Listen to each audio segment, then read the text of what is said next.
a 10K bribe to bash China, and a 1.6 billion budget to back it. Who is really buying opinions? Let's dive into the receipts. Let's spill the tea. This is from a podcast, the Honest Drink podcast, and Cyrus Jensen. And the title is, they offered me 10K to say this about China, and then one like that, Cyrus Jensen. Let's listen to it and enjoy the tea. Well, I want to get more onto China in a second, but before we move off of what we were just talking about, in the sense of like talking about corruption and stuff like that, you had made a video on your channel talking about how someone had offered you money to do something. Can you explain more about that?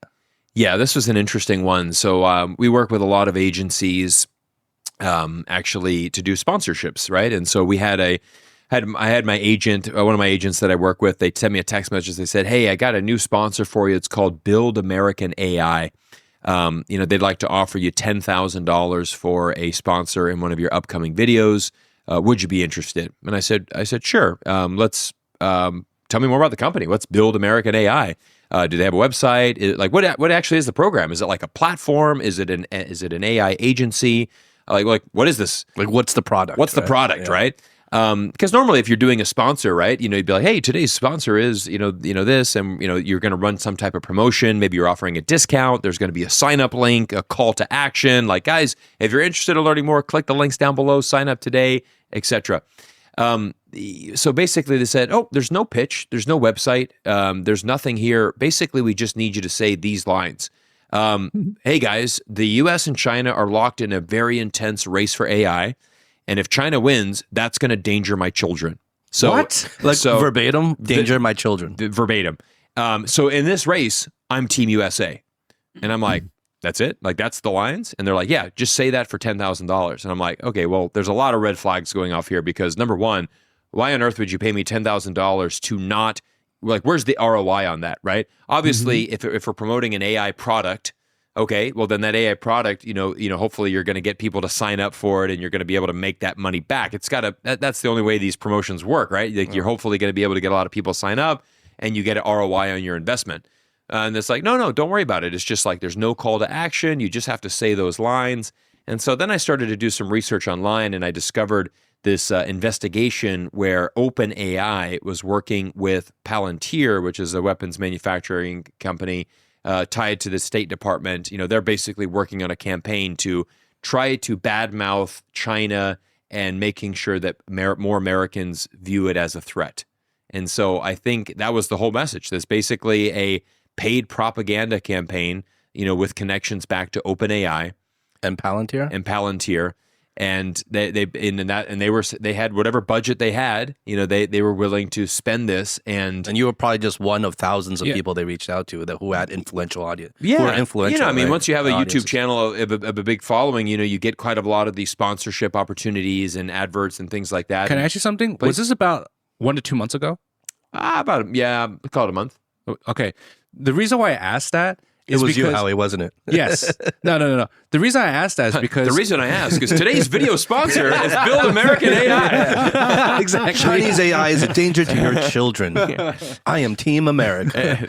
Because I remember watching a few content creators that I follow, and there was a few at the same time say that kind of message. Yes. About a month ago. Yep. And that's why I'm asking. I was like, oh my God. They took the money. So they took the money. They took the money. Call them out. Well, I'll say one of them is Matthew Berman. Okay. He talks about AI.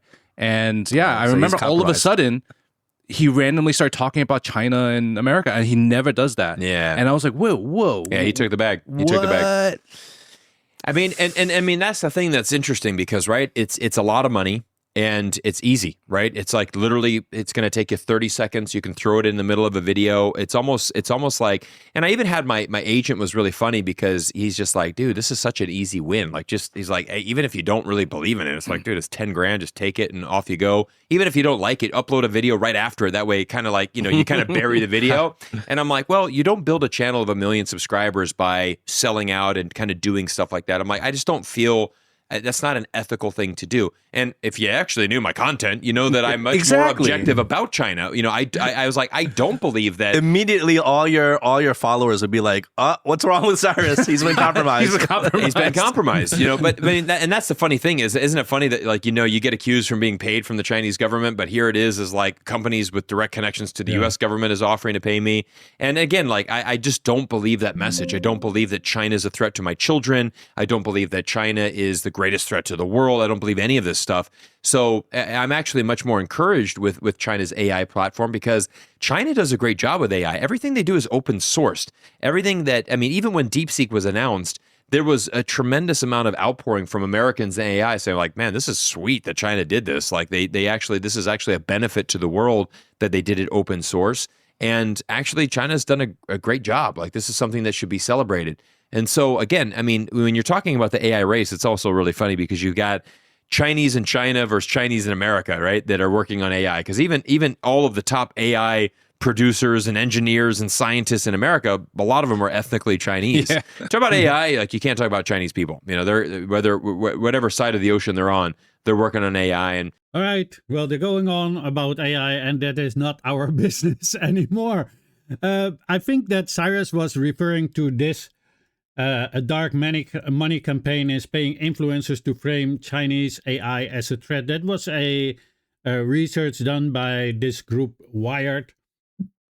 And they found that there were indeed influencers who've been offered money to say a certain line. And this is how they are trying to influence you.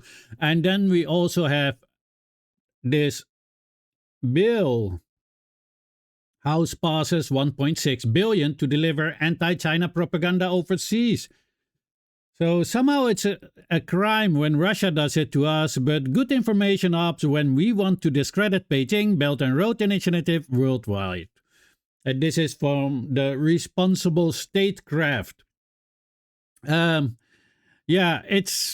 dreadful the way that things are going and how they are constantly accusing everybody who remotely says something, sometimes not even positive or whatever. Sometimes they're just neutral about China and then being accused of taking money. And there's still so many people that believe that crap. But we're gonna have to ask ourselves for one thing. So what is our evidence that China is paying people to spread propaganda? And what propaganda is it exactly? Because many times that I've been asking people cannot come up with examples. And that's kind of problematic. People cannot come up with the evidence. That's also problematic. So what happens after a while, you can have a hunch, but if you keep spreading it, it becomes literally spreading misinformation. When you are spreading misinformation in a democracy, then your democracy falls. And that is what's going on. And this is speaking for itself, right? And as Cyrus also said about this dark money campaign, also speaks for itself. And this is kind of tricky because they're using influencers. I also heard about other influencers who just did totally different things, and all of a sudden they are saying, oh, you must use American AI. I forgot which one it was. I also don't want to throw influencers under the bus. But I see it a lot of times when it is about China. I'm not going to accuse the one that I used in my video about the dog Wang Wang. But when I was scrolling through her profile, nothing is going about these kind of things. And all of a sudden it is China bad video, like out of nothing. It makes me wonder, did she get some money from the 1.6 billion? Because it is so obvious nowadays that once you start talking or trash about China and trashing China, for one, your views go up like crazy. And that means a lot of more money from revenue of whatever it is, how they monetize their own channel, and maybe also a lot of benefit from sponsorships. It shows a lot. And I think that we, as people in the West, should start to really, really be extremely, extremely critical. For one, in just my short lifetime, they have been spreading lies about Vietnam, Libya, Syria, Afghanistan, Iraq, etc., all to start wars. To later say, yeah, it was just a lie, but hey, man, we just took the lives of a couple of million people and we just made Europe one big refugee camp because we created 38 million refugees in the post 9/11 wars, and now we have all the European citizens pay for it. They already paid for the wars, but now they also can pay for the refugees that they have paid for to create. And then the Europeans are getting mad at the refugees. But now, you know, all these wars were based upon lies. And you believed it. And it's fine that you believed it, but now you know that they lied to you. My question to you is, how much credit do we have to give to the media when they are talking and trashing China? I mean, honestly, they openly are calling China an enemy. So the question is, should we still trust them on their word and just sit back and relax and just listen and accept it? Or should we be a little bit more critical and think like, kind of weird, because if I talk with other Chinese, they're saying directly an opposite thing. What could it be? Should we be a little bit worried about normally what they're doing? Is a couple of things what I've noticed, and this helps to brainwash people massively. Is they say, oh, if they're speaking positively or whatever, they will accuse the people of being spreading CCP propaganda or China is paying them. Right? These are very common things that are being thrown wildly without any shred of evidence. Show the evidence. There's zero evidence, right? Then you have also people that are saying, well, they of course they will not say that China is bad because they're scared for the CCP. And then you have another thing.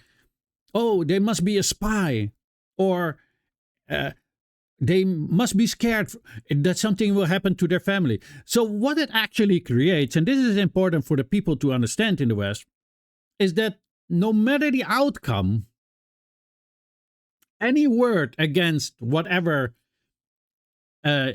is being told to you can be just disregarded. So there's no room for critique. And that's dangerous. This is how you create a brainwashed population. Honestly, how many people think that China is the enemy?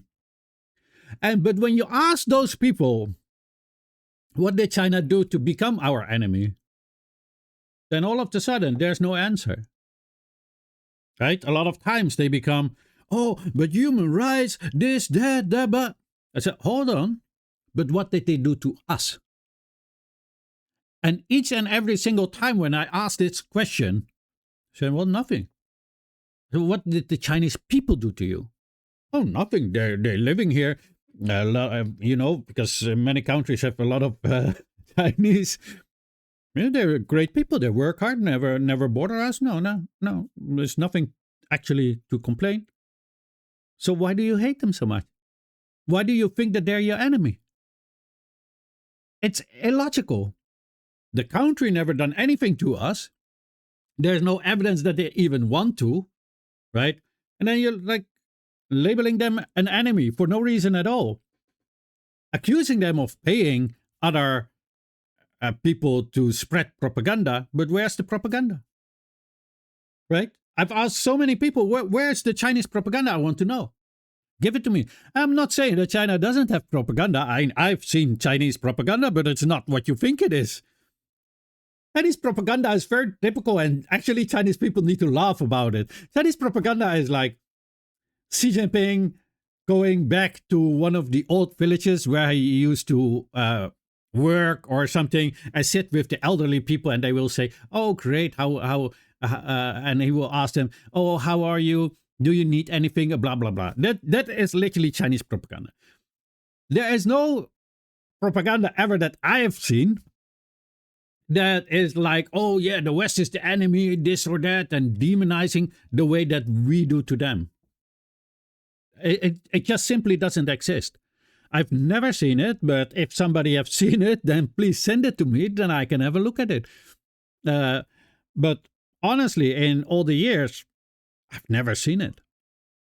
To my surprise, because if I would be a journalist in China, I would like also to go hard on the West because you're doing it to me, right? But they're not.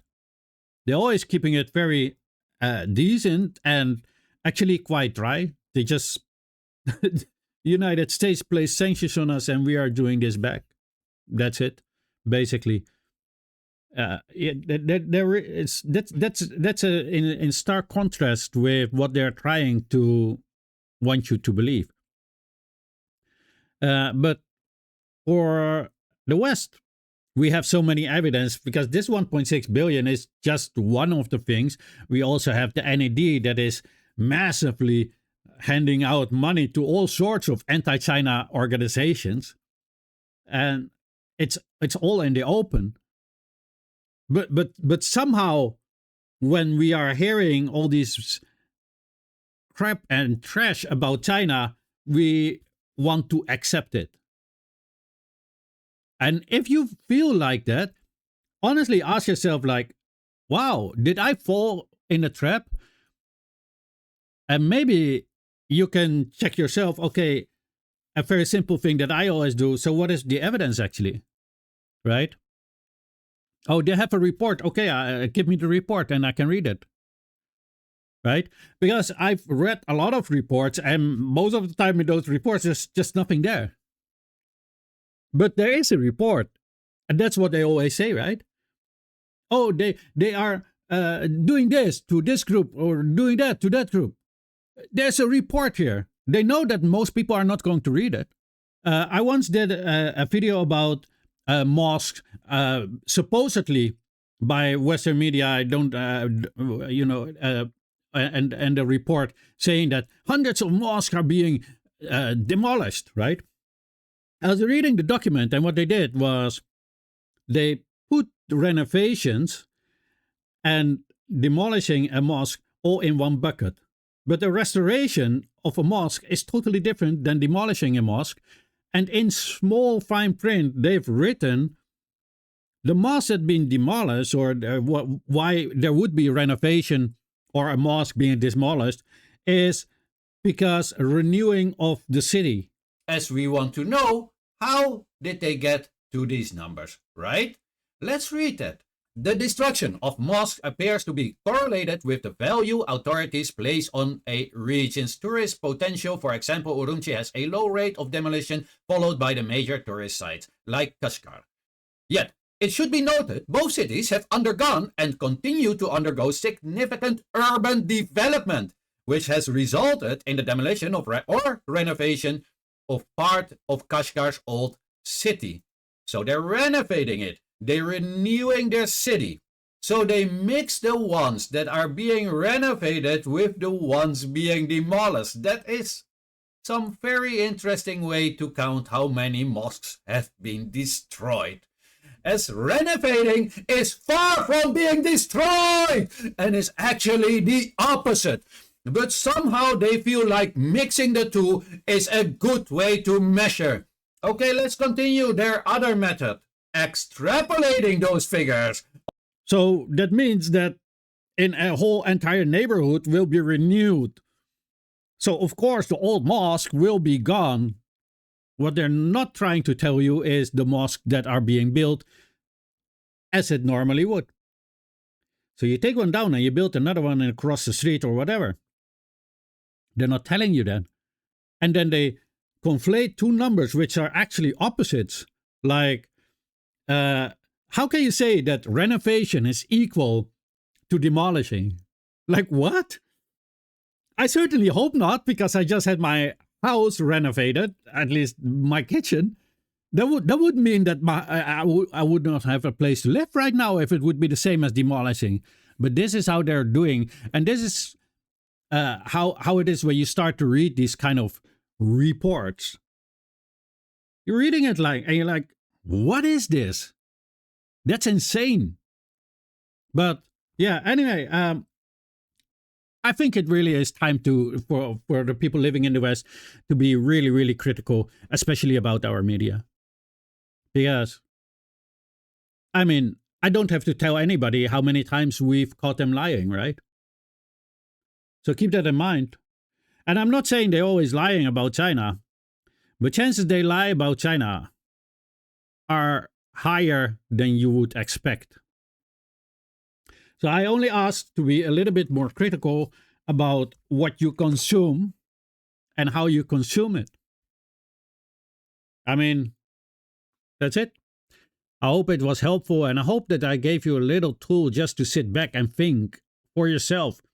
What exactly was the evidence that they gave, right? I mean, seriously. I like for Huawei, for example. What was the evidence? There was no evidence. There were so many intelligence agencies from all over the world that checked Huawei's products for whatever it is that they were banned, right? And they all said there's no backdoor, nothing we can find. It's all fine. And then the countries were taking it, UK were taking it, some other countries, right? And then the United States just said, oh, no, so national security, and goes to all those countries, tell them not to use their 5G. Without showing any evidence. Do you think that if there was real, tangible evidence, that the United States wouldn't push it right in your face like that? Of course they would. That was it, actually, for my video. I hope you enjoyed it, like it. Have a buy me a coffee for the people that can and want to support my work. If you're financially not capable, please don't do it. Use your money for something that you really need. Just click that like button, share. You help me just as much and make me as happy as I would be with a cup of coffee. Have a great day. Your favorite half Chinese.